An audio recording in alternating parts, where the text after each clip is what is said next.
go back with the audience questions that have been entered. So Helen, you will answer the first question. Oh, be kind. I think it's a pretty good one. You can do it, okay? If Southern California Edison serves Big Bear Valley, our electric rates would be a third of what they are now. What will you do to bring Edison to our valley? Boy, that is a good one. This is Helen Walsh. The fire. Where's my notes? Here they are. Those of you that think, or anybody that's watching this thinks that the 1933 SCC laws did away with monopolies, they're wrong, and Bear Valley Electric is just a really good example of that.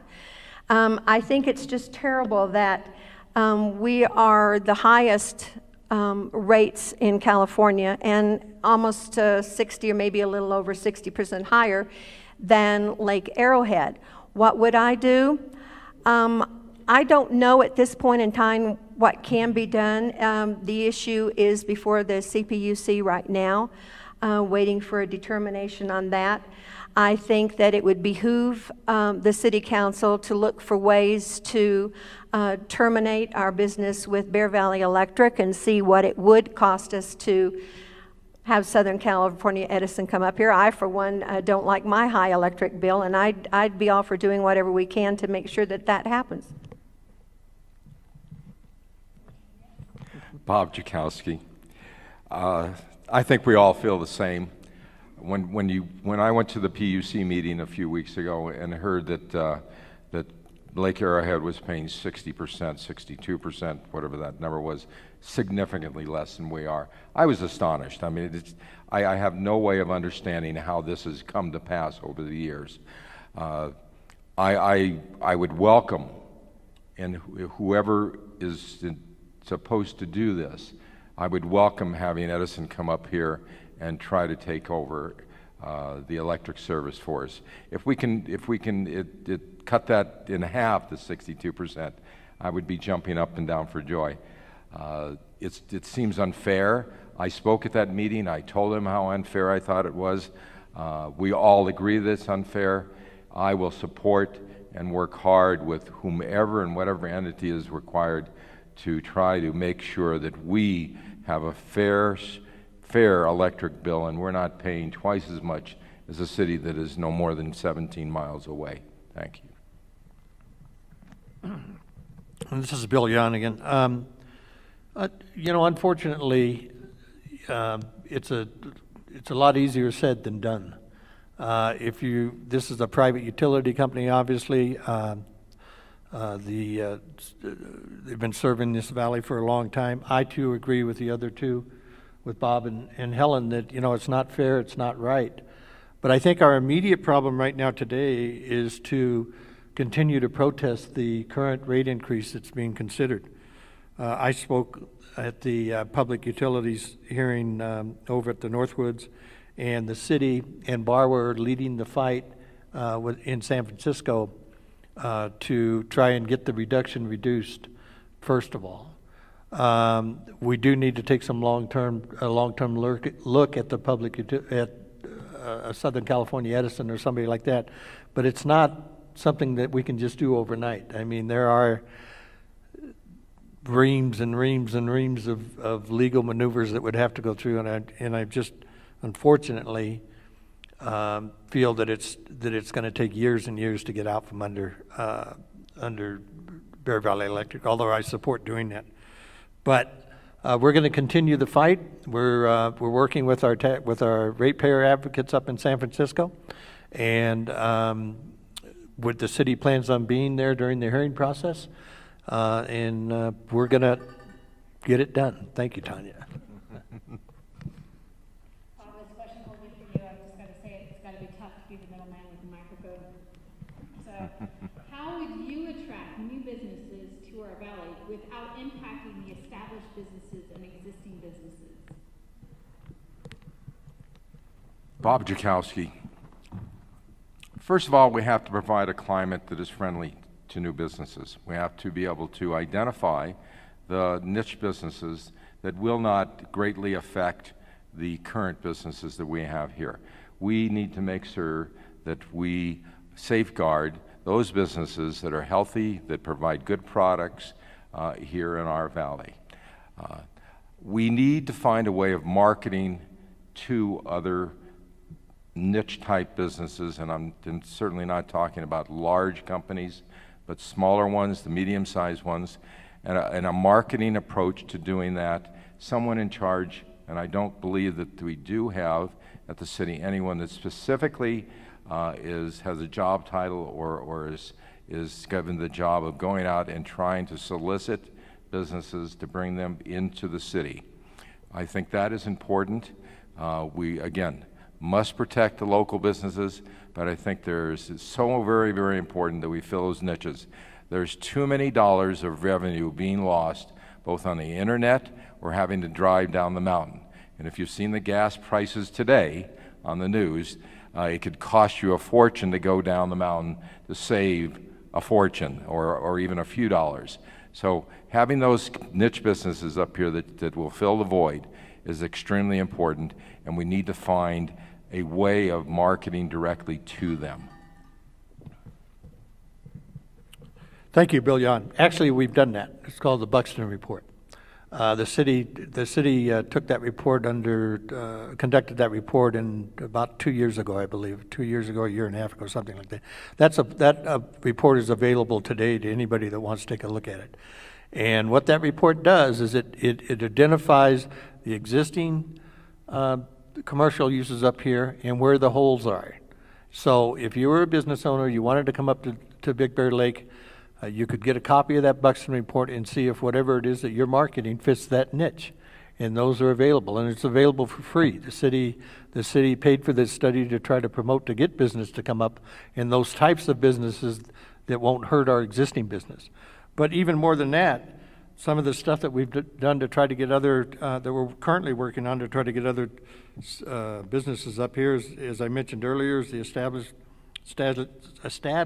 of specific funding for new and future projects. And as I mentioned, such as the lodging revitalization program, the business attraction initiative, and the business tourism improvement district program. These programs are all set up to attract new businesses up here. And again, it's the types of businesses that we want to bring up are the ones that aren't going to hurt the existing businesses. So we're pretty proud of the Buxton study. And if any of you all want to open up a business, you can run down to the counter and pick up a free copy of it. I'm sorry. You keep forgetting me, Bob. It's not a matter of forgetting. It's just, yes. Helen Walsh. I agree with both Bob and Bill on all the points that they've brought up. And I have looked at the Buxton Report, and it's interesting reading, and it's very thorough.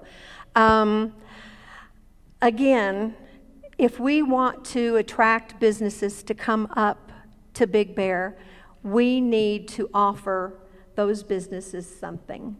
Whether it is a beautiful community, whether it's cleaning up the blight, whether it is redoing the village, which is going to happen now, and that will be a beautiful thing and improve our city. And we need to have a marketing plan. We need to have a real thorough marketing plan. We need to get all the entities together. This city has marketed very well the biking and the hiking, all the trails. We need to have that same kind of a marketing plan put in place so that we can attract all those businesses to come up here. Heaven knows we've got lots of space for them. We've got lots of empty buildings, and we need to get them filled. Thank you. The next question will go to Bill. Bill, the Lighthouse project is about creating a child-honoring community. What do you see as the city's role in creating a child-honoring community in the Big Bear Valley? That's another great question, Rachel, and I can tell you the city's already doing it. We adopted the Lighthouse project motto. As you come into our city, you see that motto on our city sign. So we're pretty proud of supporting the Lighthouse project. We think it's a great project. It does some wonderful things for our youth and our kids. And I know that my fellow city council members support the project as much as I do. So the fact of the matter is, we're already doing what the person asking the question has asked. So, and we're pretty proud of it as well.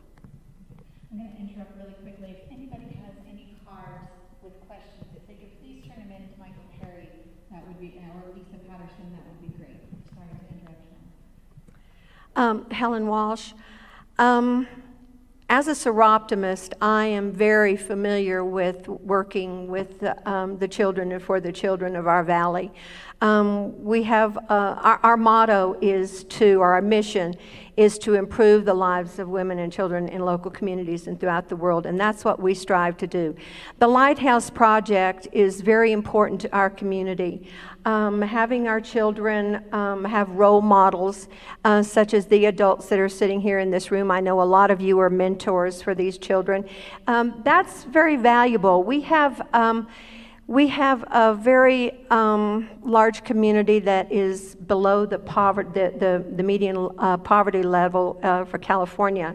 And a lot of those children come from families that have no fathers, or they don't have the mentoring system that's automatically built into a good, safe family environment. So it's very important to our community that our adults get involved, that they support the programs that help to round out our children, make them well-rounded adults, and give them the things that they're not getting, either in school or in their home environment.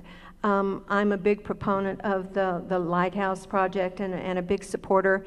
I support all of their projects, and I think most everyone here in this audience today does as well. And I think anything we can do, the children are our future. We need to get behind them. Bob Jakowski. Well, we all know that our children are our future.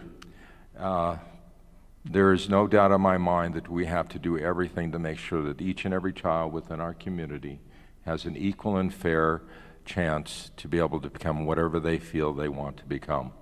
The Lighthouse Project has done a fantastic job of giving them the opportunity to do so. The city has supported that.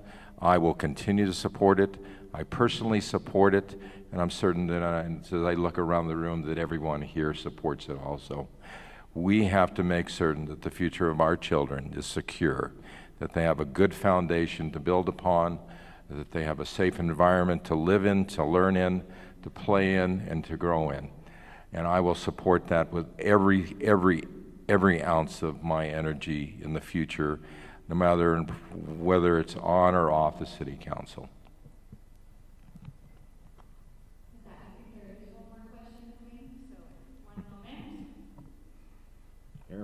Airmail.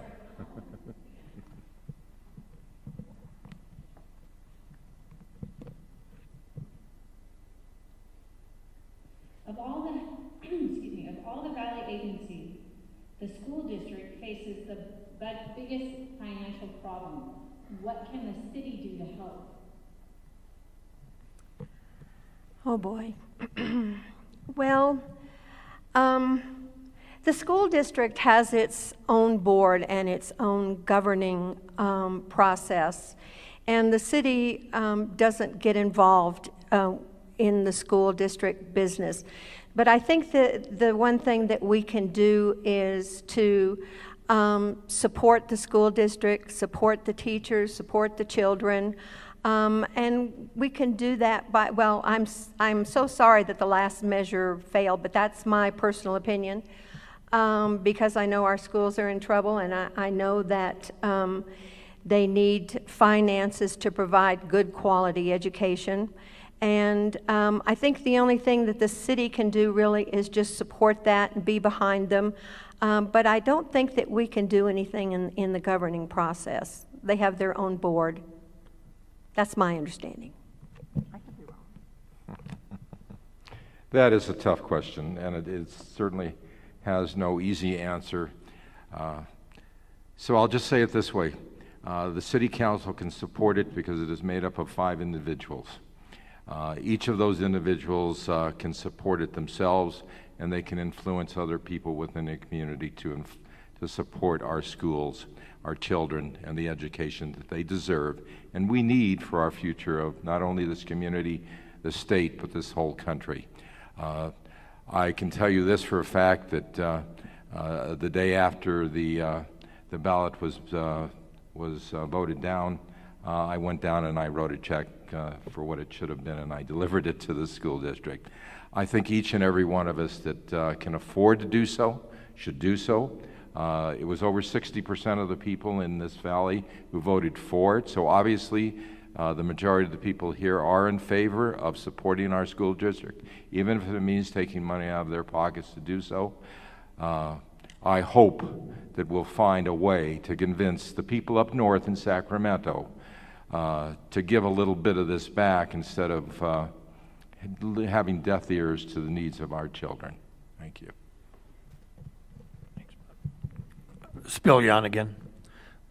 Helen's right. The city really doesn't have a role in trying to solve the school district's financial problems. And I got to tell you, not only do we not have the authority, I'm not sure that the school district would want us in there meddling in their affairs anyway. So I think about all we can do is continue to have our senior staff work with their senior staff, try to identify funding opportunities for the school district, but they really do run their own shop, and I think that's the way they want it. And I'm not, while I'm more than willing to help any way I can, I certainly don't want to get in there and get involved in their business. But it's unfortunate that the folks up in Sacramento use the school district as a lever to try to force us to vote on new taxes and different things like that. I too supported the ballot measure that failed not too long ago. I think it's a shame that it did fail, but the way it was structured, we just didn't get enough votes to get it done. But I truly think that we can continue to work with them, support them, but they've really got to kind of solve their own problems. Thank you. We are going to begin our closing statements. Helen, you will begin, actually. Let's go back to the beginning. Oh, okay. So, Helen, go ahead and state your closing statement. Helen Walsh. My husband and I have been homeowners in Big Bear Lake for 28 years, and we've lived here full-time for 15. And I've really been involved in the community. I want to thank all of you again for this opportunity. This has been a lot of fun and a new experience for me. But I want everyone to know that if I'm elected, I will work hard to make decisions that will benefit all the citizens of Big Bear Lake. It needs a woman's voice of reason and responsibility. I've been serving the needs of the community, like I said, for 15 years, and I'm prepared to serve you on the Big Bear Lake City Council. The other 2 candidates here, Bob and Bill, are really good friends of mine, and on November 6th, you're going to go to the polls and you're going to vote, and unfortunately, only 2 of us are going to be sitting on the council, and 1 of us will be going back to doing what we've been doing before. But I've said this before, I want to wish both of them good luck, but may the best woman win. I knew that was coming. You knew it was coming, didn't you? I need a moment always to compose myself after Helen speaks. Got to get a comedy act. I mean, I'm not by any means. Oh, sorry. Bob Jakowski. Honesty, integrity, hard work, responsibility, being open-minded, willing to listen, and an independent decision maker. That is what I believe in. That is what I will bring to the City Council. Trust me, it isn't for the money, and it isn't for the fame that I've committed myself to serving this community. It's only so that I can make our city the better place that it will be. And it needs to be a better place for all of the citizens that live here, so they can raise a family, they can prosper, have a job, and enjoy the wondrous beauty that surrounds us. I promise you that from day one, I will safeguard your interests, no matter who in the city or who on the council should disagree with me. I will be there for you and only you. And my decisions are based only on a sincere and informed and independent decision. I will work for you and no one else. All I ask of you is that on November 6th, that you remember to vote, and remember also that you have 2 votes in November, and please make one of those votes for Bob Jakowski. Thank you all for being here. Thank you for the Chamber for putting this on, for the Lighthouse Project for supporting it. I appreciate all of you being here, and I look forward to seeing you again very soon. Thank you. Yes, this is Bill Yon. I want to thank the Chamber of Commerce and the Lighthouse again for putting this event on. I want to thank everybody for coming out tonight once again and listening to us. But, you know, I'm running for re-election because I want to finish what we've started. I want to continue to improve the city efficiencies, and I think the consolidation of the fire department is a very good example of that. I want to implement and expand our quality of life programs. I want to work with staff on more infrastructure grants. I want to continue to look for opportunities on a regional level. Regional dollars that were brought into Big Bear Lake through my work amounts to well over $5 million, and I'm pretty proud of that. Because of my involvement on the regional issues, I was appointed chairman of the Affordable Housing Allocation Committee, commonly known as RANA. That committee allocates affordable housing numbers throughout the 6 counties of Southern California.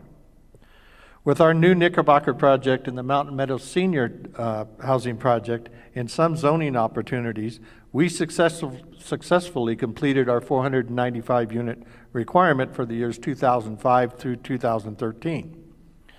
Working with the state and my colleagues over the past 2 years, I'm pleased to announce tonight that yesterday the Regional Council approved a reduction in our 2014 to 2012 affordable housing requirements from 495 units to 2 units. This is just another example of why I believe I have proven over the last 8 years that I have the leadership and the experience necessary to move this city forward. I would ask for your continued support and your vote on November 6th, and I want to thank each and every one of you again for being here tonight and participating in this important process, and I look forward to working with you over the next 4 years. Thank you. Thank you. Could we have a big round of applause for our